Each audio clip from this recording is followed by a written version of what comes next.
আজ আমি আপনাদের সামনে শেয়ার করব মজাদার আম মাখা। এই আম মাখা এই গরমে যদি না খাওয়া হয় তাহলে মনে হয় জীবনটাই বৃথা। এই জন্য বাজার থেকে আম কিনে নিয়ে আসছিলাম। কি দুর্ভাগা জীবন, এখন নিজের বাসাতে কত আম গড়াগড়ি খাচ্ছে আর এখন 100 টাকা কিলো দিয়ে আম কিনে খেতে হচ্ছে। কি আর করা, খেতেই তো হবে। এই গরমে যদি আম না খাওয়া হয় তাহলে কেমন হয় বলেন তো। তবে এই বছরে ফার্স্ট টাইম এখন আম মাখা খাচ্ছি। বাড়িতে থাকলে কিন্তু ভাই বোনেরা সবাই একসাথে মিলে অনেক আম মাখা ছোটোবেলায় খেয়েছি। ছোটোবেলার কথা অনেক মনে পড়ে যায়, কিন্তু আসলে আগের মতো এখন ওইভাবে আর একসাথে হওয়া হয় না। অনেক লোক অনেক জায়গায় থাকে, এক একজন এক এক জায়গায়, কারোর সাথে দেখাও হয় না, এমনটা হয়। ছোটোবেলার আম মাখানো খেতে মনে হয় বেশি মজাদার। যাই হোক, পুরনো স্মৃতি মনে করে কষ্ট পেয়ে লাভ নেই। এখানে আমি আমগুলো ভালো করে ছিলে নিয়েছিলাম, পরিষ্কার পানি দিয়ে ভালো করে ধুয়ে নিচ্ছি।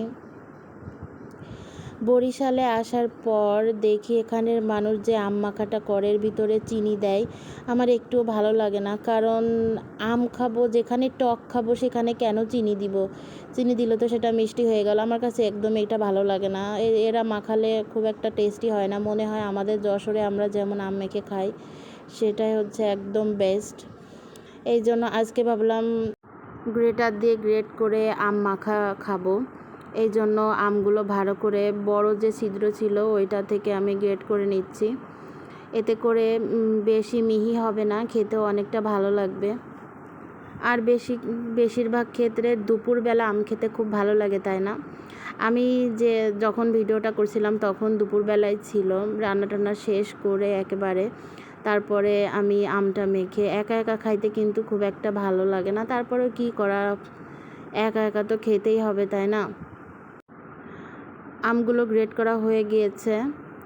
এখন চলে গেলাম আমি শুকনা মরিচ ভাজতে, কারণ শুকনা মরিচ ছাড়া আম মাখা একেবারে অসম্পূর্ণ থেকে যাবে। কাঁচা মরিচ দিয়ে আম মাখা খেলে কিন্তু অতটা ভালো লাগে না, শুকনা মরিচ দিয়ে খেলেই মনে হয় বেশি ভালো লাগে। আমার কাছে মনে হয় টকের ভেতরে যত বেশি ঝাল দেওয়া হবে তত অনেক টেস্টি হবে। এখনই ভিডিওটা এডিট করার সময় আমার মনে হচ্ছে আবার এখন মেখে খাই। আমার এই ভিডিওটা দেখে আজকে কার কার জিভে জল চলে আসছে অবশ্যই জানাবেন। আমাদের যশোর অঞ্চলে আর একটা জিনিস ছাড়া আম মাখা অসম্পূর্ণ থেকে যায়, সেটা হলো সরিষা বাটা। এখানে আমি শিল পাটায় ভালো করে সরিষাটা মিহি করে বেটে নিয়েছি। বাটার পর এখন আমের ভেতরে দিয়ে দিচ্ছি। আমটা আমি আগে থেকে ভালো করে পরিষ্কার করে ধুয়ে নিয়েছি। আর এখন দিয়ে দিচ্ছি শুকনা মরিচ। মরিচটা একটু বেশি করে নিয়েছি, কারণ ঝাল ঝাল না হলে একটুও ভালো লাগে না। এখন দিয়ে দিচ্ছি লবণ পরিমাণ মতো, আর দিয়ে স্বাদটা আর একটু বৃদ্ধি করার জন্য দিয়ে দিচ্ছি এখন বিট লবণ। সব কিছু একসাথে ভালো করে দিয়ে তারপরে হাত দিয়ে ভালো করে ঝালটা ভালো করে মেখে নিব। লবণটা দিয়ে ঝাল মাখলে ঝালটা ভালো করে মাখা হয়, এই জন্যই ঝালের ভিতরে লবণটা দেওয়া। অনেকে অনেকভাবে এই আম মাখাটা করে থাকে, তবে এইভাবেই বেশিরভাগ আমাদের যশোর অঞ্চলে করে থাকে, সেভাবেই আমি করছি। এখন ভালো করে মাখিয়ে নিচ্ছি। ছোটোবেলায় দুপুরবেলায় এভাবে আম মেখে আমরা কলার পাতায় করে খেতাম, খেতে খুবই ভালো লাগতো। সেই দিনগুলো আসলে খুবই মনে পড়ে। সেই দিনগুলো আসলেই কোথায়।